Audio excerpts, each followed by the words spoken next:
I am late. I'm sorry. More of the home building work.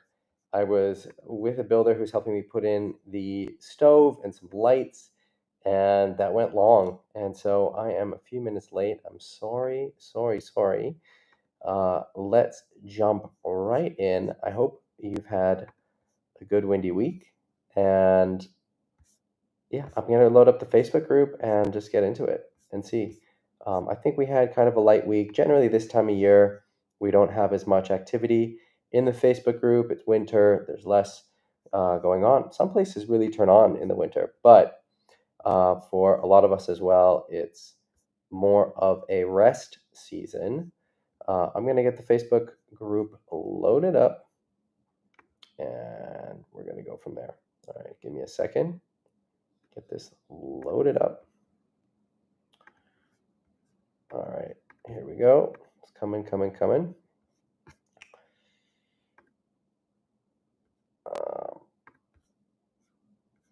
All right, let me get the settings right here. Bear with me.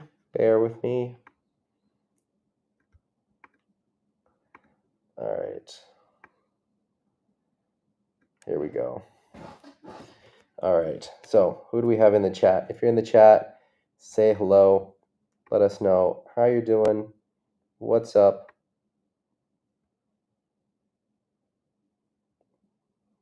There we go. Perfect. All right. Here we are. We're set up. We've got the Facebook group. Let's get the chat going. See who's in chat. All right. We got Quinton in the chat. Hello. We've got Jorg as well. No surf this weekend. Windy during the week. Okay. Are you going to be able to get on the water, Jorg? All right. Let's get the Facebook group loaded up. Sort by new posts. Let's see what's going on. All right. So we've got a few comments here. York has a question. It's very common to build your quiver 424754 or 454550, and he likes the Izzy sails in the range. Could there be any reason to have smaller increments between the sails? Yeah, so super interesting question. I have a lot of thoughts about sail quivers. The first is I want to challenge equal spacing. In your quiver. I think that equal spacing is sometimes the right way to deal with it and sometimes not. So what I recommend is, instead of defaulting to equal spacing, what I recommend is figuring out which sails you use 80% of the time, or 75% of the time, or 60% of the time. It depends on your spot. So there are going to be some places where you use two sails 80% of the time. There's going to be some spots where you use two sails 60% of the time. What we're trying to find is what you're on the majority of the time, and then optimize your quiver around those sizes. And it's a rough, those percentages are all over the place because this is somewhat of a rough guide, but the way I like to think about it, I'll give you the example for Hokipa. For Hokipa, with the way that we get wind here, 80% of days, I am covered on either a 4.7 or a 5.0. 4.7 or a 5.0 are the perfect sail. So that means I'm on the perfect medium setting on one of those sails for 80% of the days. So that means when I build my quiver, if I were to build a 3-sail quiver, I would have a 4.7 and a 5.0, because that means that I have the perfect setup for the majority of the days on the water. And that's what you want to optimize for. So instead of thinking of it so much about range, you want to think about it being perfectly tuned on the most days. So we said 3-sail quiver, that's just 2 sails.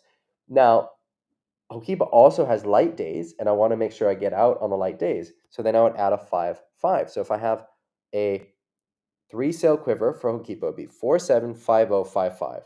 Now you see that I do go with the bigger jump to the 5.5 because that makes a big difference in the light wind. I just need a big sail. I need to be able to get out, get around, get going.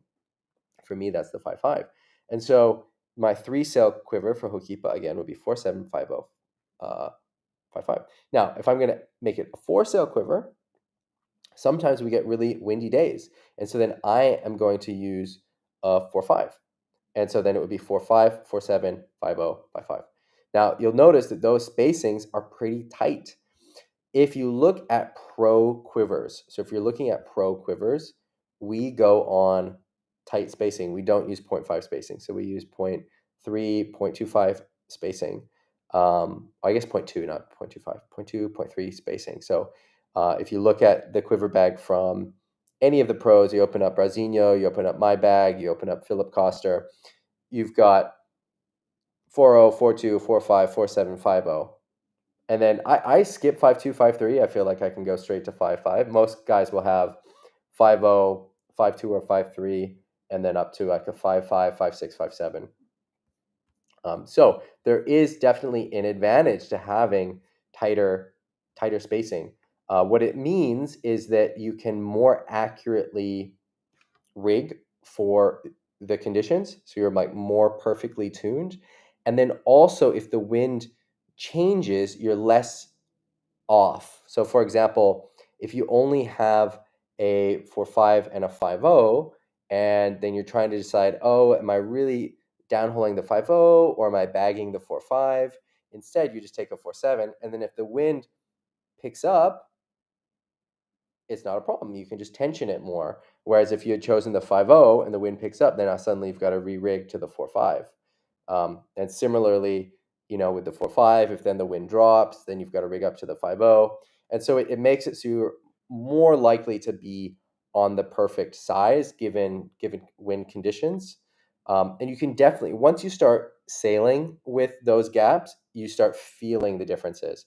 So like with the Ezzy sails, we have a huge wind range, but if you start sailing with smaller gaps, you start to really feel the fine tuning in the rigging. All right, I'm going to do a few hellos. I see we got some action in the chat, and then Jorg, whose question this is, has some follow-ups as well. And then I didn't even really answer Jorg's question, so let me get into that in a second. So we got Ragnar in the chat. Thinking of which masterclass to join. Good question. So we've got masterclasses. There's 3 that have open spots next year. Those are Morocco in June, Gran Canaria in July, and Maui, which will be in September. The final dates are not set, but it will be in September. Ragnar, you are a veteran. You're good everywhere. I think any of those spots would work for you. I think if you want to challenge yourself, Morocco, because it will be starboard tack conditions, which is, I know you sail both sides, but it seems like you've had more time, especially more time with me in the port tack conditions. So that would be more of a challenge. It's a great spot though, and I really recommend sailing on your bad side. And then Gran Canaria is going to be a great trip, so can't go wrong there. So either of them. Quentin says, storm is coming in North France. Awesome. Jorg says he's not sailing. Greg, good evening. Stormy weather in the UK, but no free time. Okay, so we got Mark as well in the chat. Hello, Mark. Harold, Steen. All right, we got a good crew going. All right, so let's get back to Jorg's question. So Jorg is asking about quivers, and I want to hear what everyone does here. So are you going off of a standard 0.5 spacing in your quiver? Are you doing something else? What are you doing? Do you go 0.2 or 0.3 spacing? What are you doing in your quiver? So Jorg says that he has thinking of smaller increments. So let's look. What does he say? So could it make sense then to go 4.5, 4.7, 5.0, 5.2, and 5.5? Yeah, I think it does make sense to go with the smaller increments. Again, that's what I do, but it depends also on what your conditions are. So for some people, that 5.2 doesn't make sense because either you're on the 5.0 or it's light, and then you're going to be on the 5.5. Or on the smaller sizes, maybe you need a cluster of sails because where you windsurf is low pressure based, and if it's not 4.2 or under, it's not windy at all, and so then you need maybe 4.2, 4.0, 3.7, but you also want to be prepared for the light days, so then you get a 5-0, and so then your quiver is like 3-7, 4-0, 4-2, 5-0, because in your local spot, it's when it's windy, you're either going to be on a 3-7, a 4-0, or a 4-2. Um, so I think it really depends. So York, I think it could make sense to have those sizes. It depends. It depends on your specific conditions, though. If you have the room in the car, if you have the budget, I think, yeah, get them all. Again, that's what I do. It's what all the pros do, and then you are prepared for all the different conditions. Um, in your specific case, I think I would look at how often you're using each size. So if you're keeping track of your sessions, look at how often you're using each size, and then that can help inform your decision. And if you didn't want to jump into getting all of the little in between sizes, you could choose the two sizes that you use the most. Maybe it's 4-5 and 5-0, and get a 4-7, get something in the middle, and then see how that feels. Then having those three sails in a row, which will give you a little bit more fine tuning in the conditions that you get the most. So that would be my recommendation for sort of easing into it. But I definitely think that quiver sizing is something that you shouldn't just default to 0.5 spacing. We got Diederik in the chat. Greg says he goes 0.5 spacing. And 0.5 spacing, people do it because it works. It gives you the biggest spread over the biggest variety of conditions. We got Christoph in the chat. Hello. But you might not have the biggest variety of conditions, right? And so if you have to have a quiver where you're traveling all over, there's a huge variety of conditions. Sometimes you're on a 3-7, sometimes you're on a 5-2, sometimes you're on a 4-7, sometimes you're on a 4-2. And then you have the 3-7, 4-2, 4-7, 5-2 spacing. Yeah, it totally makes sense. But that isn't how the wind works in a lot of places. Like, for example, if you're in Gran Canaria, if you live in Pozo, you really want to have some fine tuning in your small sizes. So maybe having a 3-4, a 3-7, and a 4-0 and a 4-2 is going to cover you for almost every single day. But then there's some light days you want to get in the water and you need that 5-0 or that 4-7. And then that covers you for most of the conditions. And if it's, say you have the 5-0, you go 4-2, 5-0, then there's going to be some days where maybe you're a little bit on the wrong sail, but the majority of days you're going to be really right on. Ragnar says that he will have all the sizes, but he's not sure that he'll bring them all the time. This is a really good point. Yeah, Ragnar, great point. You don't have to bring your entire quiver every time you pack the car or you go on a trip. Now, if you have a van and you have the space, I think it does make sense. But like, for example, if I'm going up to Denmark on a forecast, I'm going to bring what I expect to use. And so, if it's a red forecast on Wingru, I'm not going to bring a 5-5. I'm going to bring a little bit bigger sails than I think I'll need because I want to be prepared if the forecast comes through lighter. You always want to be prepared. But yeah, you don't have to travel with your whole quiver all the time. Or if I'm traveling to somewhere like Cabo Verde, I'm not going to bring my super small sails because it's normally not really windy. And sometimes you get caught. Like, I went to Cabo Verde a few years ago with Thomas Traversa, and I think my smallest sail was a 4-5 or 4-7. The wind was howling. I could have been on a 3-7, and I was so overpowered. Or maybe 4-0, maybe 3-7 is exaggerating. And it was really uncharacteristically windy. Wasn't in the forecast, just showed up, was super windy. And you make it work. I still had a great time. I went on I think I had a 4-5, and I just downhauled that sucker, outhauled it, and I had a lot of fun. So the point is, you don't have to bring your full quiver on every trip. Yeah. All right. Diederik says he does 4-2, 5-0, 5-3, 5-7, and 6-2, and he's 99 kilos. Yeah, so this is a good example of what I'm talking about, where he's really fine-tuning in the range he's going to use the most, which is between 5-0 and 5-7, but then he's got the bigger 6-2, and he's got the bigger 4-2. So this is exactly what I'm talking about, where you've got your fine-tuning, the 5-0 to 5-7, and that's smaller spaces, but then you want to have that 4-2 for the really windy days, and you want the 6-2 for the really light days. Totally makes sense. Christoph says he does 424547 for Waddell. And again, this is also exactly what I'm talking about with the smaller sizes. It's what you need. Mike goes, it looks like this is the standard 0.5 spacing, and the 4.2 he's used twice in 2 years. It also goes 5.5, so you've got the little bit closer spacing on the bigger sizes. Interesting. Yeah, it's definitely something to think about. All right, Mark, following up on the goals workshop, we had a great goals workshop. I hope that was helpful for everyone who joined it. I had a lot of fun. We'll definitely do it again. If you were in the goals workshop, check your email. You can join the WhatsApp group. Lean on that group for support. We already have a lot of good posts in there. And I'm going to keep track by contacting you through the WhatsApp group. Yeah. All right. Mark says, following up on the workshop, I'd be interested in hearing more about the identity concept. It was new to me as something to actually be explicit about. So would like to hear more about it. Why is it good to think about, and where does the idea come from? Yeah. Okay. So totally transparent. Identity is something I've thought about, but maybe not explicitly.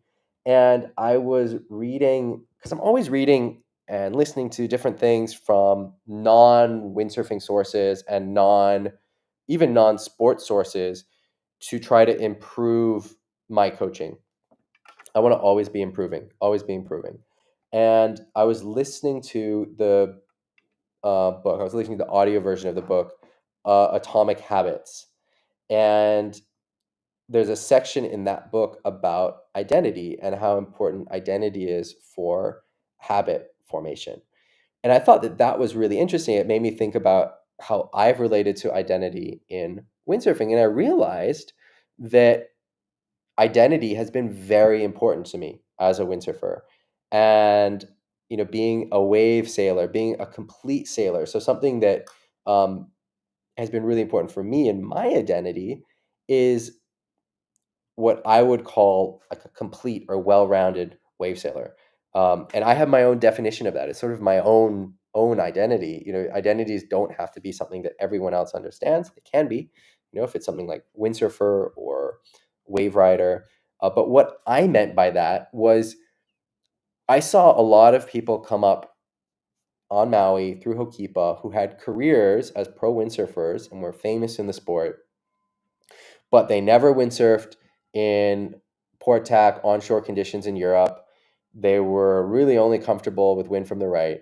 And I didn't want to be that. I wanted to be a really complete windsurfer. And so I went and I did the world tour, and I would spend my summers in Gran Canaria, and I made sure that I could do all the tricks on port tack and starboard tack. So I can do all the jumps, all the wave moves with wind from the left, wind from the right. And that was something that was really important to me, and that I made a huge effort to put in the time going to places like Cape Town and Gran Canaria to get the wind from the left experience that I was lacking growing up on Maui. Another thing that was a big part of my identity when I was a teenager, my windsurfing identity, which isn't so much now, I really wanted to invent a move. I was enamored by these windsurfers who came before me, like Mark Angulo and all of the freestyle inventors from the 90s and the early 2000s. And so I really wanted to invent a move. And so I would spend time trying to innovate moves. So for example, the no-handed push loop, I was the first person to do that, and the 1-foot push loop. And the motivation to do those moves came from the identity. I wanted to be someone who had been the first to do a move in windsurfing. The one-handed takas.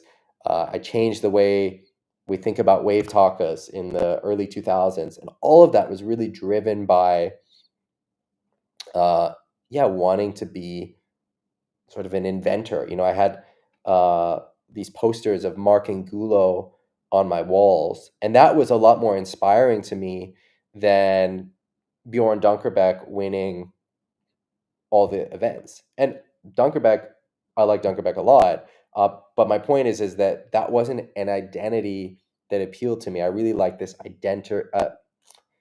inventor identity. And Mark Angulo is the one that just keeps coming to mind because he was just such a force in windsurfing. But there are other people as well who were really inspiring to me. And yeah, so working on new moves, trying to be the first to do something, that was something that was really important to me. Less so now. Less so now. I care a lot about flow and being sort of a surfer's windsurfer on the wave. That's an identity that plays um, for me now.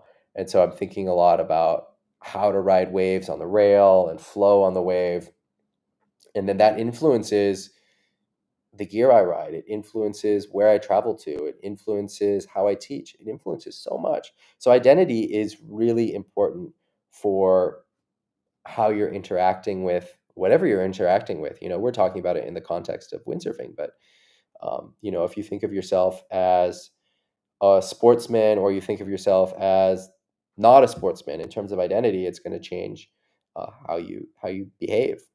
And so I think identity is a very important concept. And to full circle this back to your comment, Mark, it's something that I hadn't thought about so explicitly with regards to windsurfing.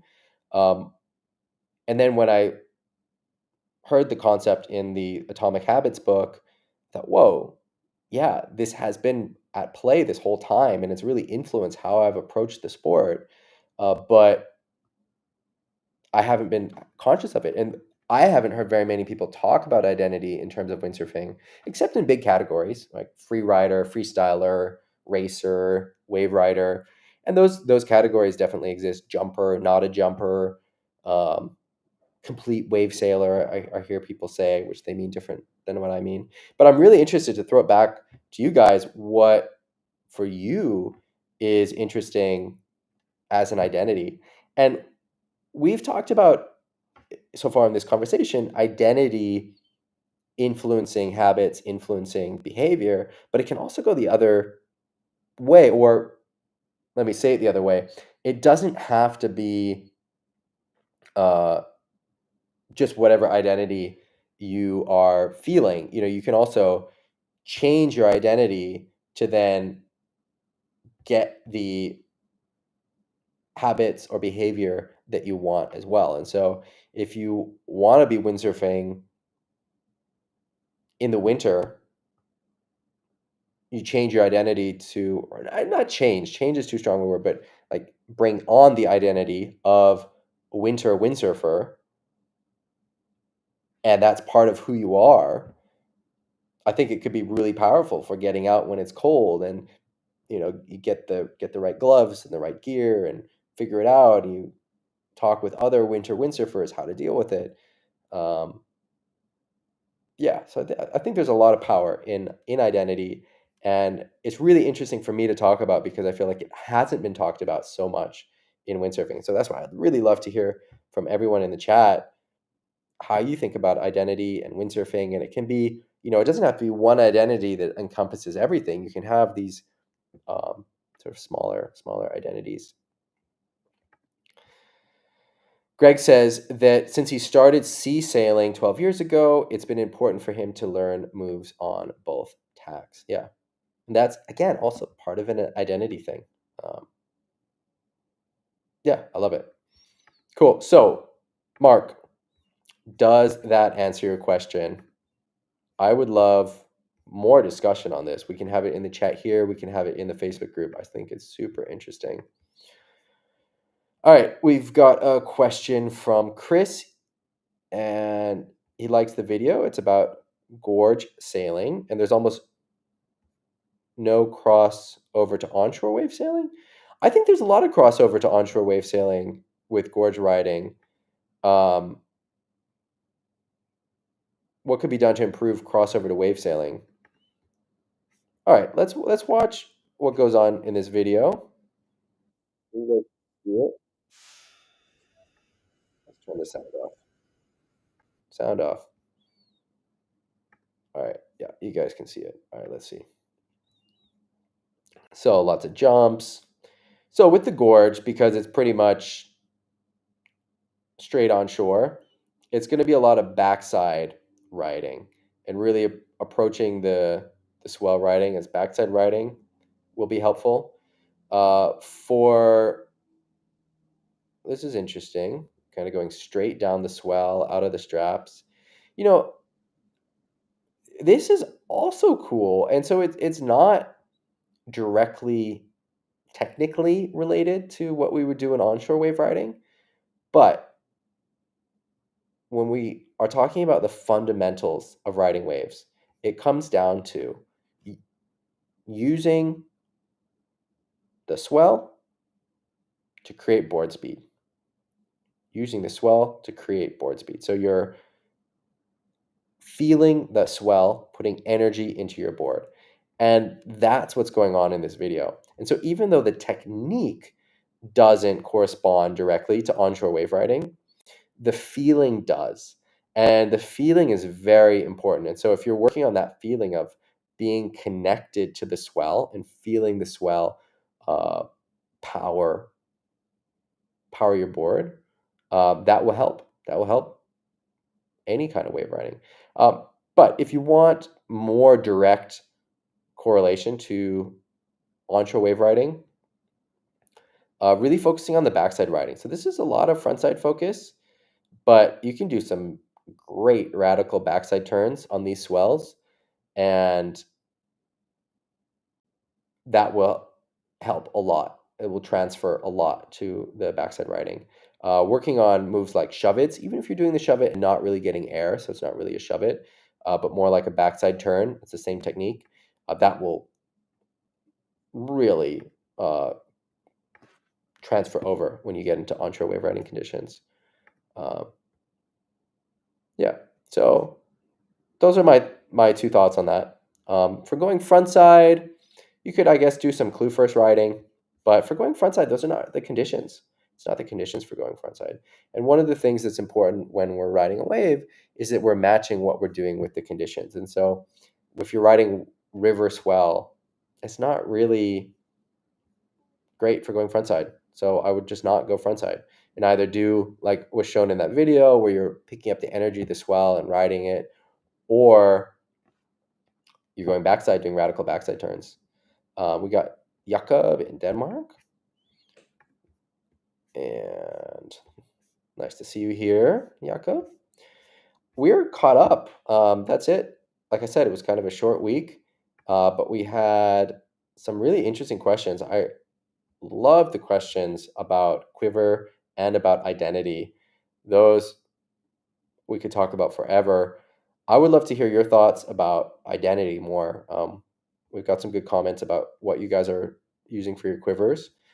Identity I find super interesting, also because it's not as explored in windsurfing, and I think it's really powerful to be aware of for then shaping behavior and then behavior that you want to have.